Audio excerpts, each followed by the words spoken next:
Hey there, I'm Joe Carter. If you've ever popped the hood and thought, where do I even start? You're in good company. Around here, we take the mystery out of car repair, one fix at a time. Whether you're a beginner or just looking to sharpen your skills, there's something here for you. Don't forget to like the video and subscribe if you're into learning without the headaches. All right, that's enough from me. Let's get into Little it. theory antennas for radio receivers differ among themselves by the range of frequencies they receive. This does not mean that a VHF antenna will not receive stations operating on medium waves at all, but the quality of the received frequency will be much worse than the native range. The ancestor of all antennas is the Hertz half-wave vibrator. All other antennas are, in fact, its modifications.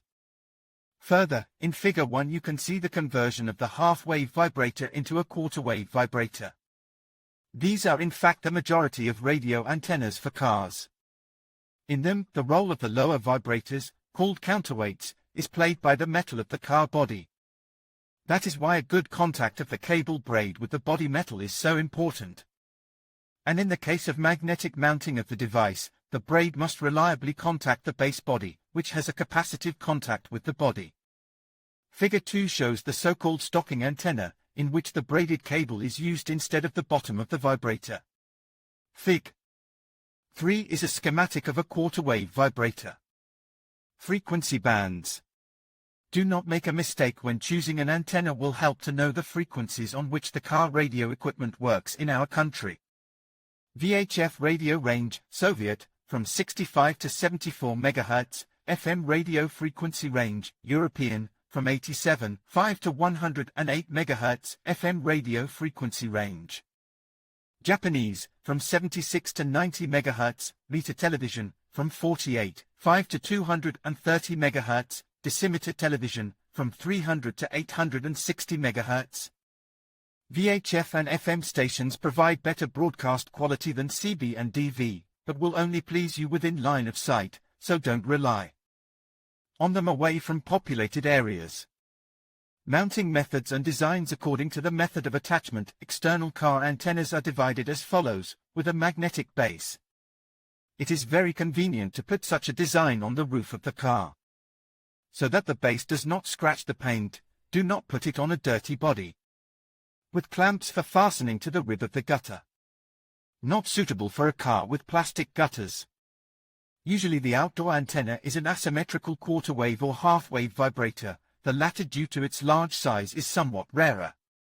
Structurally, it can be telescopic or pinned in several versions: steel pin, steel spring in a dielectric casing, flexible dielectric rod with a wire wound on it, covered with an insulating cover.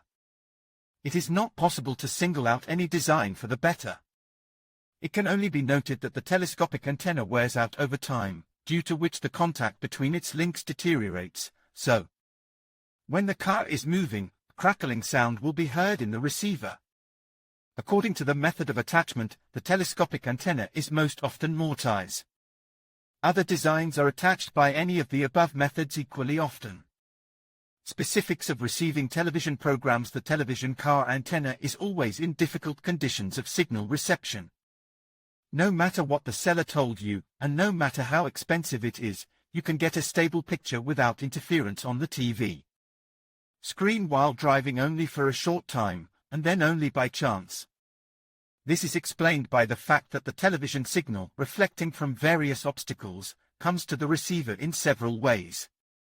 Reflections, folding with the main signal, can both amplify and weaken it, so it is rarely the optimal level and without interference. And since it is much more complex than the signal of a news or music radio station, the requirements for good reception are higher. Therefore, the maximum that you can count on with a good antenna, if it is not satellite, is to watch TV in the parking lot. Features of outdoor antennas. Locating a car antenna outside has at least one advantage over installing it in the interior of the car: it is much less shielded by the bodywork. Therefore, the reception quality of antenna devices located inside the passenger compartment is almost never better than that of externally located devices. External antennas, as a rule, are not equipped with an amplifier, that is, with few exceptions, are only passive. Contrary to popular misconception, the quality of reception does not depend on the length of the antenna. From its length depends on the frequency range in which it works. The quality of reception depends largely on the height of its installation, so the antenna on the roof of the car, all other things being equal, will be more preferable option, even if it is mortise. Installation of outdoor antennas. The easiest way to install a design with a magnetic mount. Wash the auto from the outside. After drying the surface of the auto, place the antenna on the middle of the roof. Remove the sill cover from the sill in the car interior. Place the feeder in the cable duct under the cover plate or attach it to the wiring harness with duct tape. After pulling the cable under the panel of the car, it remains to connect it to the connector of the receiver and fix it so that it does not fall down. To prevent the cable lying on the roof from rattling on it while driving, stick it with tape. Mounting the antenna with fastening clamps to the gutter rib is a little more complicated. It is better to mount such a construction on the left side above the middle door pillar.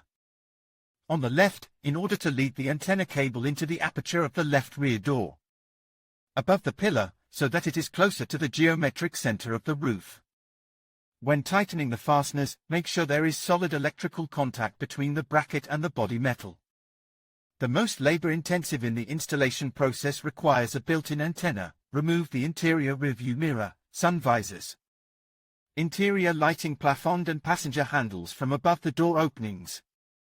Remove the roof lining. If you have a station wagon or hatchback, remove it from the passenger compartment through the rear door. If you have a sedan, fold down the backrests of the front seats and lower it as low as possible. If through the geometric center of the roof under the cladding passes stiffener, safely mark this point and make a hole for fastening in it. If the center of the roof is not reinforced by the manufacturer, select a reinforced point close to the edges of the roof.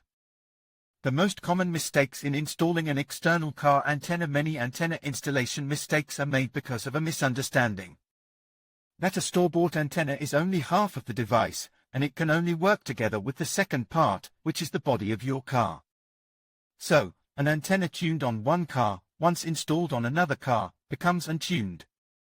This applies more to antennas of mobile radios and TVs, as they need tuning more than others. Now, having learned why people make mistakes, let's move on to the list of how not to do it. Mounting in a place where there is no mass. TGA installing the antenna without contact with the car ground. There are two variants of this error: installation on plastic or on parts isolated from the body, and deliberate isolation. It excludes the body surface from the work, as a result of which the directivity diagram rises significantly above the horizon. The consequence is a short range, both receiving and transmitting, and considerable interference when operating on reception. Installation of the antenna with a short circuit to the mass of the machine.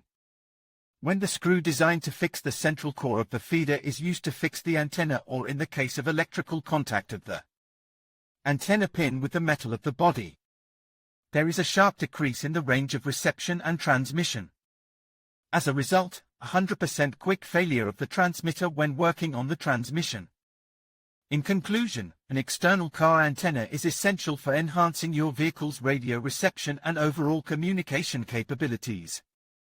By selecting the right antenna and following proper installation techniques, you can significantly improve your driving experience. Remember to avoid common installation mistakes, such as incorrect placement and inadequate grounding, to ensure optimal performance. With the right knowledge and tools, you can enjoy clearer signals and a more reliable connection on the road. Thank you for watching, and we hope this guide helps you make the most of your car's audio system.